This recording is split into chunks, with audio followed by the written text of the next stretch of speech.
Assalamualaikum warahmatullahi wabarakatuh. Waalaikumsalam. Halo para pendengar setia, selamat datang di podcast FKIP Universitas Sriwijaya, membangun karakter pelajar Pancasila melalui penerapan disiplin positif di sekolah dasar. Podcast kali ini kita akan menjelajahi apa itu pendidikan karakter. Bersama saya, Triwidya Suari. Dalam episode kali ini kita akan mengupas tuntas berbagai aspek pendidikan yang tak hanya membentuk akademik tapi juga membangun karakter yang kuat dan berintegritas. Seperti yang kita ketahui, pendidikan karakter adalah proses pendidikan yang bertujuan untuk mengembangkan nilai-nilai moral, etika, dan integritas pada individu. Pendidikan tidak hanya fokus pada akademik, tetapi juga pada pembentukan kepribadian yang baik, bertanggung jawab, disiplin, empati, kerjasama, dan kejujuran.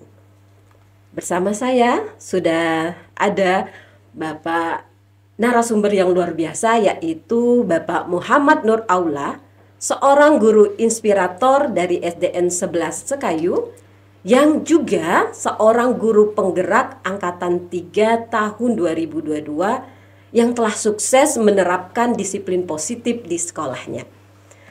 Halo, selamat pagi Pak Muhammad Nur Aula. Pagi Bu. Pagi, apa kabarnya Pak hari ini? Alhamdulillah luar biasa, sehat Bu. Sehat. Baik, gimana kabar Ibu? Alhamdulillah saya baik juga Pak. Alhamdulillah ya. Ya, dari wajahnya Pak Nur Aula ini sepertinya sudah tidak sabar lagi untuk berbagi penerapan pendidikan karakter di sekolahnya. Terima kasih Bapak sudah meluangkan waktu untuk hadir di podcast ini. Sebelumnya Pak, bisakah Bapak jelaskan terlebih dahulu apa itu pendidikan karakter dan pentingnya pendidikan karakter di sekolah dasar? Baik. Terima kasih Bu Tri atas waktu dan kesempatannya beserta undangannya untuk hari ini. Iya. Kalau kita berbicara tentang pendidikan karakter, karakter itu kan ibaratnya berkaitan dengan jati diri kita ya, apa yang kita tampilkan gitu ya. Nah, berbicara tentang pentingnya, seberapa penting pendidikan karakter itu, terutama bagi kami yang berada di sekolah dasar, ya sangat penting sekali karena di sekolah dasar itu bagian dari pembentukan gitu ya. Banyak usia-usia emas gitu, usia emas peserta didik mereka lebih banyak meniru gitu, lebih banyak meniru. Jadi baik sekali pendidikan karakter itu diterapkan di tingkat khususnya pada kami di tingkat sekolah dasar gitu. Landasannya dasar. Betul, Ya, betul, dasar. iya. Oke, Pak. Kalau untuk penerapannya di sekolah Bapak seperti apa, Pak? Iya. Dari pengalaman kami ya, di SD 11 Kayu, terutama di sekolah saya gitu kan, ada beberapa hal yang kami terapkan. Yang pertama itu penerapan disiplin positif, Bu. Apa itu penerapan disiplin positif? Ya, disiplin positif itu kalau diibaratkan mengeluarkan kesadaran dari dalam dirinya. Artinya anak itu disiplin tidak harus diperintah gitu, tidak harus diawasi gitu. Nah, mereka benar-benar memiliki kesadaran dari dalam dirinya akan disiplin itu, untuk menerapkan disiplin itu, Bu. Berarti tidak dipaksa seperti itu, Pak ya? Tidak ada kekerasan mungkin seperti itu Betul, kan maksudnya? betul. Dalam menerapkan aturan itu mereka tidak semata-mata menjalankan aturan itu untuk mendapatkan hukuman atau dia menjalankan aturan untuk mendapatkan pujian. Nah, itu inti dari penerapan disiplin positif, Bu. Kalau contoh konkret di lapangannya seperti apa, Pak? Ya, baik. Ini terutama di dalam kelas saya, Bu ya. Iya. Kalau penerapan disiplin positif itu berawal dari kelas saya, siswa saya itu sering gaduh. Sering gaduh, mengapa gaduhnya? Banyak anak yang kehilangan pena. Pena. Iya, anak-anak SD itu kan. Iya, betul. Saya ngajar di kelas 4, kebetulan di kelas 4, anak SD itu seringkali setiap hari ada saja yang kehilangan. Pena, kemudian alat tulis terutama, pena, penghapus seperti itu ya. Nah, kemudian saya punya ide dari uang kas yang ada di dalam kelas itu, saya belikan dengan kesepakatan kelas tentunya. Saya belikan alat tulis yang nantinya sebagai aset atau sebagai inventaris kelas. Saya letakkan di depan atau di wadah lah, kita buatkan wadah seperti itu. Nah, siapa saja yang hari ini nggak bawa pena, hari ini nggak bawa pensil, kehilangan apa, pokoknya alat tulis, boleh minjem ke depan. Tapi Minjem. iya, minjem. Tapi setelah minjem, mau pulang dikembalikan ke situ, gitu Bu. Nah, itu salah satu contoh apa penerapan di dalam kelas saya gitu Bu. Kalau sudah dipinjamkan terus dikembalikan lagi, itu pernah nggak Pak Aula menghitung kembali? Ih, jangan-jangan kurang tuh kayaknya. Iya, Ya, benar, pernah nggak? benar, benar, benar. Nah, ini pengalaman ya, pengalaman kalau di hari pertama ya betul. Misalnya kita yang pertama kita masukkan 15 pena gitu ya. Iya. Ya besoknya ya mungkin tinggal setengahnya gitu ya, setengahnya gitu. Nah, kemudian kita edukasi terus melalui kegiatan nasihat gitu kan.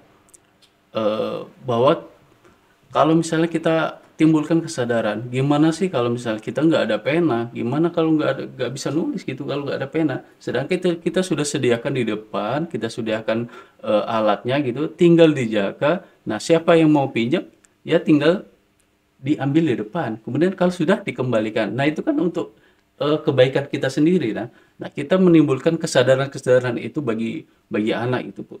Salah satunya tadi ya Iya, Pak ya, betul. bentuk kejujuran gitu Betul, ya. betul. Itu salah satu, menurut saya bagian kecil dari pendidikan karakter, yaitu integritas ya, salah satunya ya, integritas dan kejujuran gitu, Bu. Baik, terima kasih. Ini menarik sekali, Pak. Setelah Bapak nerapin apa namanya disiplin positif dengan memberikan anak ruang untuk membuktikan kejujuran anak seperti itu kan. Adakah tantangan yang Bapak hadapi dalam melaksanakannya gitu, Pak? Ya, kalau dari pengalaman saya tantangannya ya konsistensi ya. Konsisten. Konsistensi artinya memang ini memerlukan proses ya Bu ya. Tidak semudah kita membalikkan telapak tangan. Misalnya kita mau A besok juga A. Nah, setiap anak itu kan punya karakter yang beda-beda gitu Betul, ya. betul, Nah, betul. tantangannya itulah, tantangannya konsistensi kita untuk selalu setiap hari terus menyuarakan, terus mengedukasi agar ya proses apa eh, proyek ini terus berjalan gitu sehingga nanti harapannya bukan hanya di lingkungan kelas bisa keluar kelas, bisa di lingkungan yang lebih besar keluar sekolah, pulang dia bisa nerapkan di keluarga atau nanti bahkan setelah berbaur dengan masyarakat gitu ya, bisa nilai-nilai kebijakan tadi bisa diterapkan di lingkungan masyarakat. Jadi intinya itu konsistensi. Iya, Konsistensi itu yang menurut saya yang agak eh, kendalanya gitu ya. menjadi tantangan. Iya, tantangannya itu. Oke. Baik, kalau Bapak melihat keberhasilan penerapan disiplin positif melalui apa yang sudah Bapak lakukan itu seberapa besar gitu? Iya, jadi kalau berbicara tentang tingkat keberhasilan dari kegiatan tadi, ya bisa kita lihat anak itu dia memiliki kesadaran Bu, bahwa kalau misalnya saya ini nggak punya alat, nggak punya pena, gimana mau nulis kan? Artinya dia kesulitan sendiri kan, itu memunculkan kesadaran itu diri. Kemudian berikutnya kelas jadi lebih tertib. Kelas jadi. Iya. Jadi sudah tidak ada lagi yang kehilangan pena ya, Pak? Betul, betul. Karena mereka sudah sadar betul, kalau saya nggak ada alat gimana mau nulis gitu kan. Gitu. Menurut saya itu, Bu. Jadi indikator keberhasilannya adalah yang pertama Kelas jadi tertib, kelas kemudian jadi munculnya tertib, kesadaran munculnya kesadaran. dari siswa tadi ya. Oke, baik. Ini menarik sekali ya eh, bincang-bincang kita bersama Pak Nur Aula. Nah, Pak Nur Aula, setelah Bapak menerapkan disiplin positif tadi sebagai bagian dari pendidikan karakter di sekolah, apa manfaat yang Bapak rasakan ketika Bapak sudah menerapkan hal ini? Ya, yang pasti kita akan terbantu ya, karena peran guru itu di sekolah kan eh, bukan apa ya, mengisi apa gelas gelas kosong gitu ya atau botol kosong, anak terus diisi dengan pengetahuan-pengetahuan itu sampai penuh meluber gitu ya, bukan ya. Nah, tapi guru itu lebih semacam memanage gitu ya, sebagai manajer gitu dari murid-muridnya, gimana menimbulkan eh, keinginan untuk anak itu untuk terus belajar dan memberikan contoh yang baik itulah, baik dari tingkat pengetahuan maupun dalam kesehariannya gitu Bu. Baik, terima kasih Pak. Ini luar biasa ini bincang-bincang kita. Saya tertarik nih Pak, terkait dengan pendidikan karakter yang ini nantinya akan kita relasikan, kita hubungkan dengan kurikulum Merdeka. Kita punya profil pelajar Pancasila. Iya. Nah, bagaimana Bapak melihat hubungan pendidikan karakter ini dengan kurikulum Merdeka?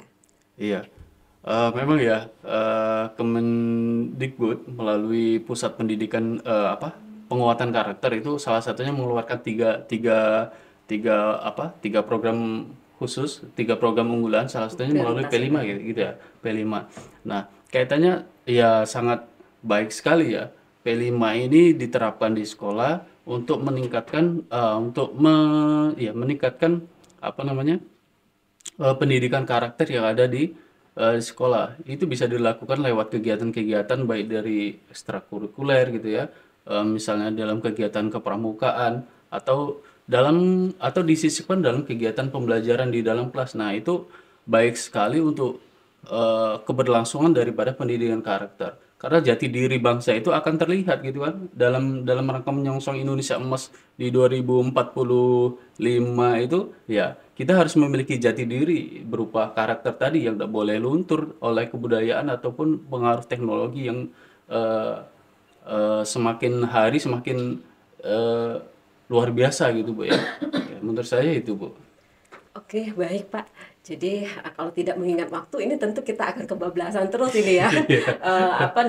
Bincang-bincang kita ini sangat menarik kalau berbicara tentang pendidikan karakter, tentu kita berbicara juga tentang jati diri dan juga muaranya adalah profil pelajar Pancasila, bagaimana kita nanti membentuk peserta didik yang memiliki peserta didik berprofil pelajar Pancasila. Baik Pak, ini terakhir nih Pak ya. Sebelum kita tutup ini Pak ya. Seberapa yakin Bapak dengan pendidikan karakter ini bisa membangun bangsa? Baik, terima kasih Ibu. Kita berbicara mengenai tantangan ke depan ya. Kita sekarang ada namanya generasi strawberry, sandwich atau strawberry gitu. Terlihat bagus dari luar, tapi mereka tidak tahan banting. Mentalnya. Iya betul, tidak tahan banting, mudah mengeluh gitu ya. Ketika mendapat sedikit masalah, mereka tiba-tiba apa nih gitu. Beda kalau misalnya anak itu memiliki karakter yang kuat, terutama integritas dan kejujuran ya. Bagaimanapun pinternya orang atau siswa kita, tapi kalau tidak punya integritas, tidak punya kejujuran, nah sangat disayangkan gitu kan. Nah jadi penting sekali pendidikan karakter ini untuk terus diberlanjutkan, terus dilaksanakan di sekolah-sekolah dalam rangka kita memiliki jati diri bangsa yang kuat agar budaya-budaya kita itu tidak luntur oleh pengaruh-pengaruh dari perubahan teknologi, perubahan zaman dan sebagainya. Menurut saya itu Bu. Oke, luar biasa sekali pandangan, kemudian juga pengalaman yang sudah di-sharing oleh Pak Muhammad Nur Aulah kepada kita semua sahabat pendengar. Sebelum saya tutup Pak, bisakah Bapak memberikan closing statement untuk para pendengar setia di manapun berada? Baik, closing statement saya Bu ya. Ya. Oke, tidak ada pendidikan yang paling penting selain dengan menerapkan pendidikan karakter ya. Udah itu aja Bu, boleh.